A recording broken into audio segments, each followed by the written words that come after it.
And you're welcome back. On Monday, at least 40 people were killed and many others wounded in and around on Zurak village in Nigeria's north-central Plateau state, where clashes between herders and farmers are rife. Now, Plateau police spokesperson Alfred Alabo said armed men, often referred to locally as bandits, fleeing an aggressive onslaught by security agents in Bangalala forest of Wase local government area of the state, attacked Zurak and Daki villages late on Monday. Now, the gunmen were said to have invaded the village of Zurak, Bashar district of Wase, which is known to be a very lucrative site for mining. Sources say among those killed were local vigilantes who kept watch for the security of other community members. Residents say the death toll is much higher. They told reporters that dozens of gunmen had stormed the village on motorcycles, shooting indiscriminately, abducting and setting houses ablaze. Now, here with us today to give more insight into these instances, we are being joined by Professor Dung, Professor of Politics, Economy and Development Studies in Jos, and also Mr. Jonathan Peter, who's based in Jos and is a miner there. Welcome, gentlemen. Good to have you. Professor, you're welcome. Good to have you on. Yeah, good morning. Good morning, sir. Thank you very much. Good morning. Good morning. So, Professor, we want to ask what the underlying causes for the recurring clashes between herders and farmers in Plateau State really is about, and how do these conflicts impact the stability and security of that region?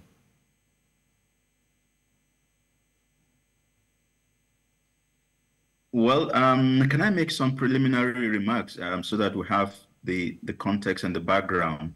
Please go ahead, sir. Yes. Properly stated. Yes, I want to make the first point that the conflicts on the plateau are not the same. For instance, the conflict in Just Nuts and the conflict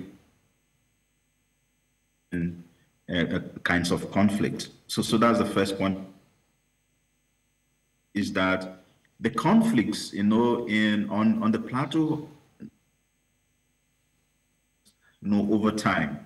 So, for instance, header farmers conflict. Now, this conflict has what we now on the plateau call massive attacks, on rural communities. So that the third point to make is that if we do not have understood, then policy issues and interventions will not actually address those issues. So the point I'm making is that there is a need, for Nigerians and for our friends outside Nigeria to know that these conflicts are not the same, and therefore the solutions, which are usually recommended, don't often, solve these problems because the context have not properly been understood.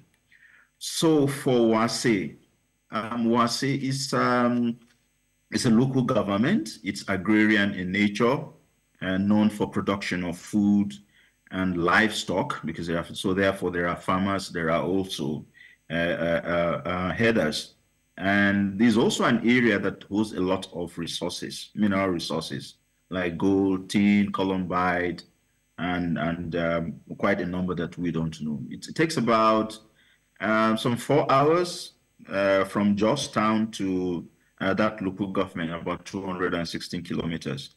And the ethnic groups there, and I think this is quite instructive, the ethnic groups there are made up of Tarok, Bogom, Jukun, Hausa Fulani, and other smaller tribes.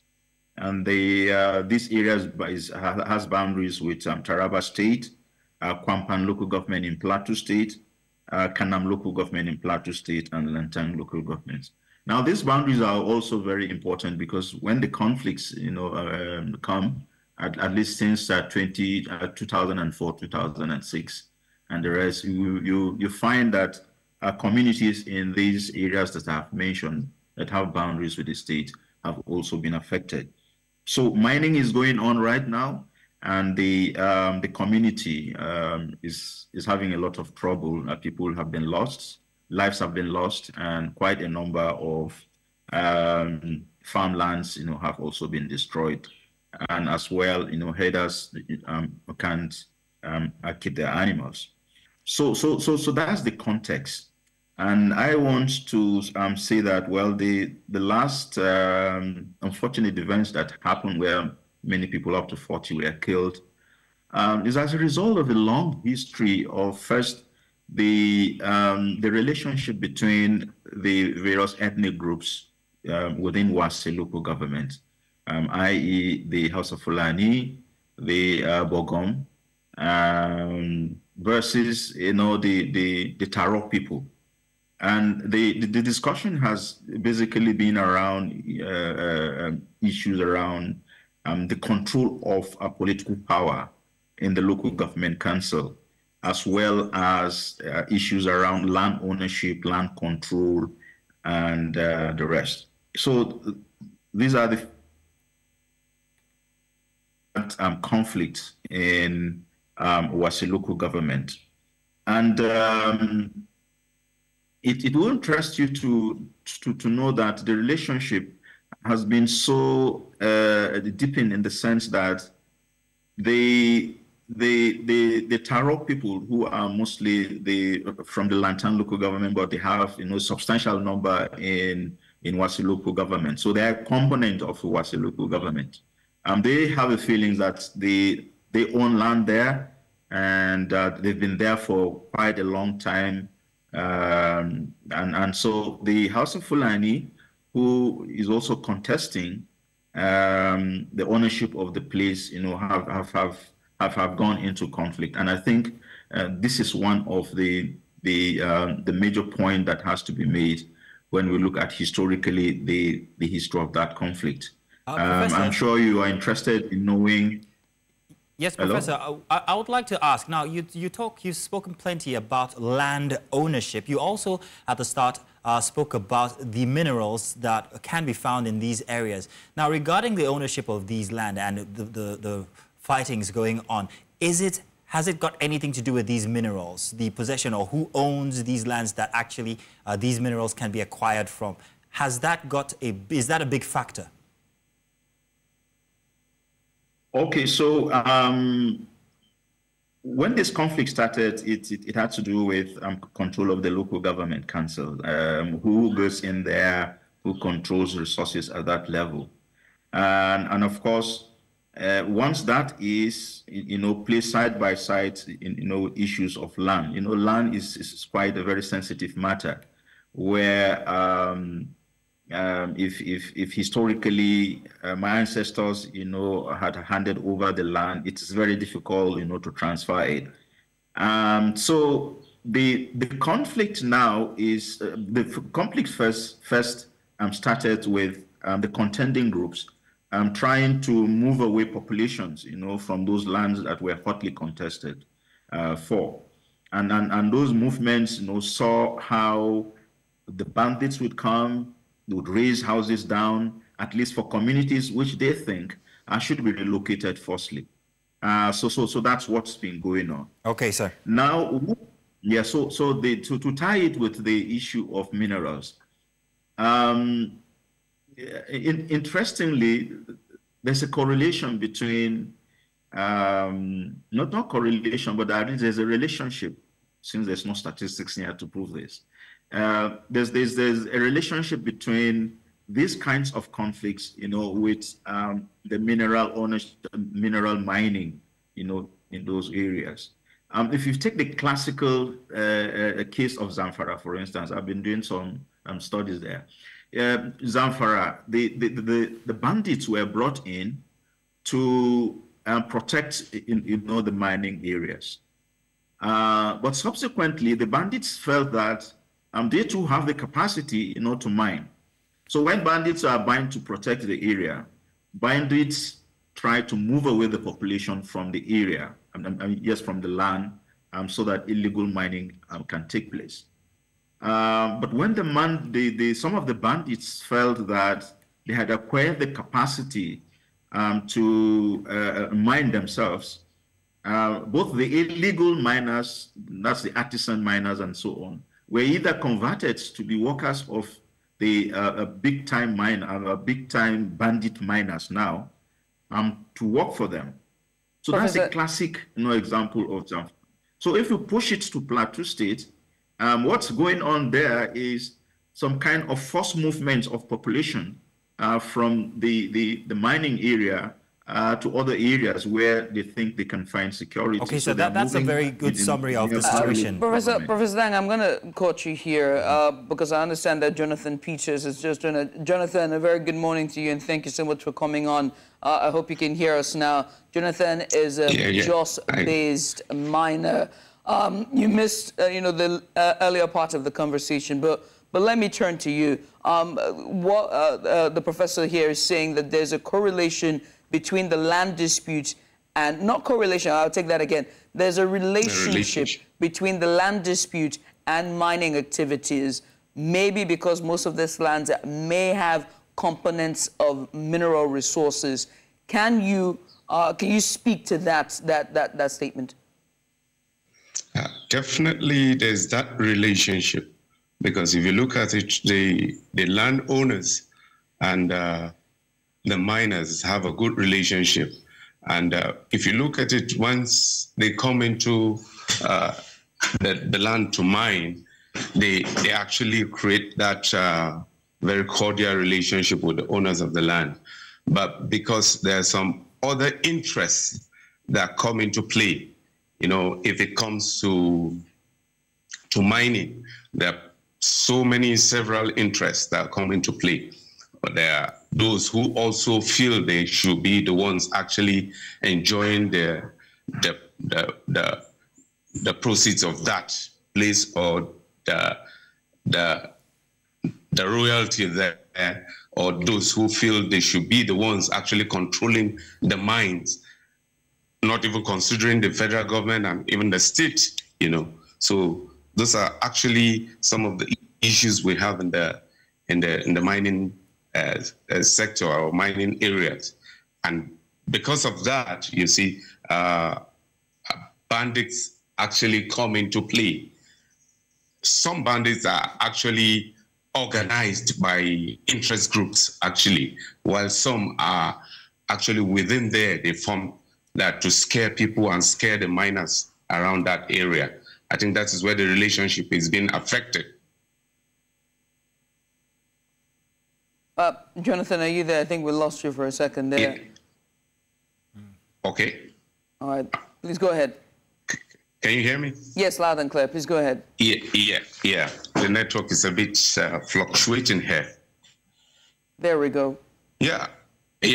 In the issue of the Wase attack, I have to be very blunt about it. This is not because of the mineral around that area that the bandits it's actually an attack, because if you look at the minerals they're mining around Wase area, they're all industrial minerals, lead, zinc. They're actually heavy minerals. They're not minerals that you can carry in your bag. You need trucks to move them out. And such minerals are not minerals that actually pull much attention.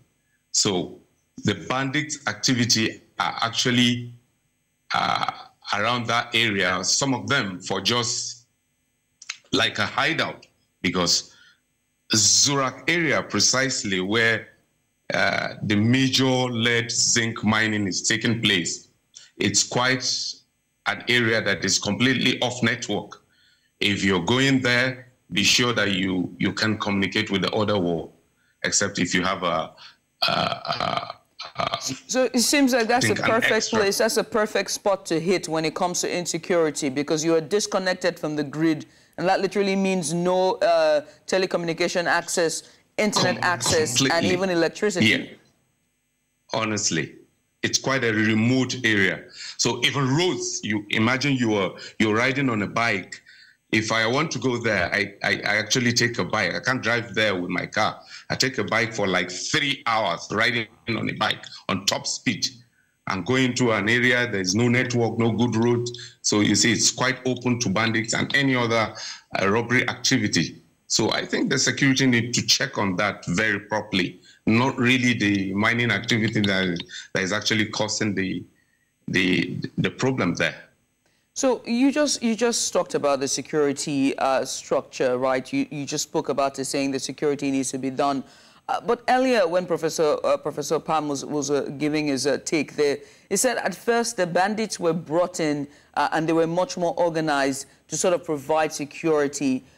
And then there's a vigilante structure as well, which is also created to help to provide security.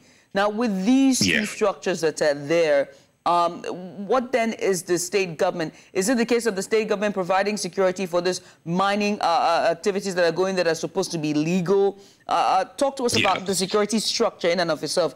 Make it more robust for us to understand exactly what's going on, given how remote these locations are. Yeah, I think that both the state government and the federal government, including the local government, have to really organize the security there for the miners, for the legal miners around there to be protected. That's number one. And number two, we have the vigilante groups around, which they're doing a very good work. They are really helping in terms of robbery and other attacks on the road. They're doing a good job.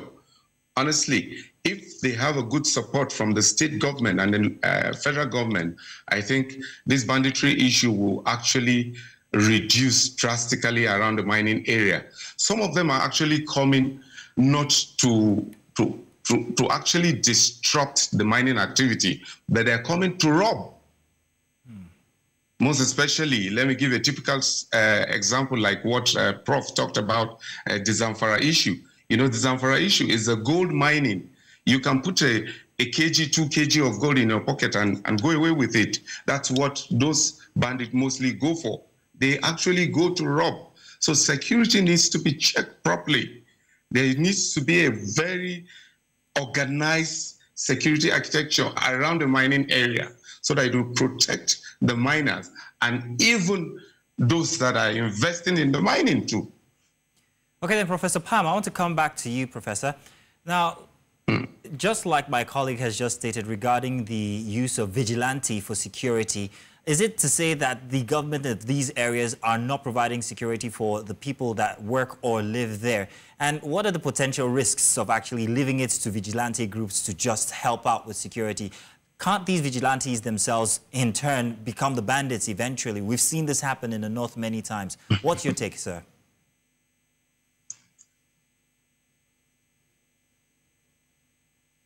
Professor Pam, I'm hoping you're still with us. Professor, I think you are muted. Yes. Okay, good. Yes, I've just muted, yes.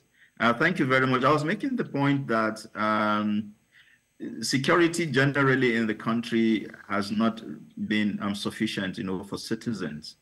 And you would know that at the state level, yes, you will have some level of security, but at the local government level, that is where the problem is.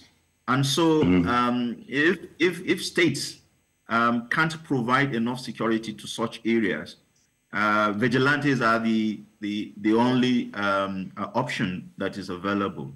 And happily, those local governments, have found out that one just very small solution would be vigilantes. And they are not really enough, with the kind of sophistication of weapons that they would require to respond to the challenges of the bandits, who usually have more, sophistication in terms of the equipment that they use, weapons that they use. So my thinking is that the state will have to do more in that particular area by providing support, to the local vigilante. And probably they will have to they will have to draft more people, more security officers to that area. Because right now, inside Jos, we don't have the kind of problems that we had, some years ago. So yes, we can at least move some security officers, to Wase. Since more lives have been taken, these are lives that cannot be brought back. This is the farming season. Farmers have to go to the farms. And again, if there are, because I think there are still illegal to do something in order to know who is legal and who is not legal, so that some sanity can be restored in that community. Honestly, sanity is indeed, when you think about it, the people who are in the crossfire of this all is the indigents and the residents of these communities. And I can only imagine sleeping at night every day thinking that this is the night where the bandits attack, or this is the night where you would most likely not sleep well. But many thanks to you, Professor, and also many thanks to you, Jonathan Peters. Thank you so much for joining us on this conversation this morning. And we'll continue to follow as to see how the communities, just to see how the story continues to unfold. Many thanks for taking out the time this morning to join us again. You're welcome.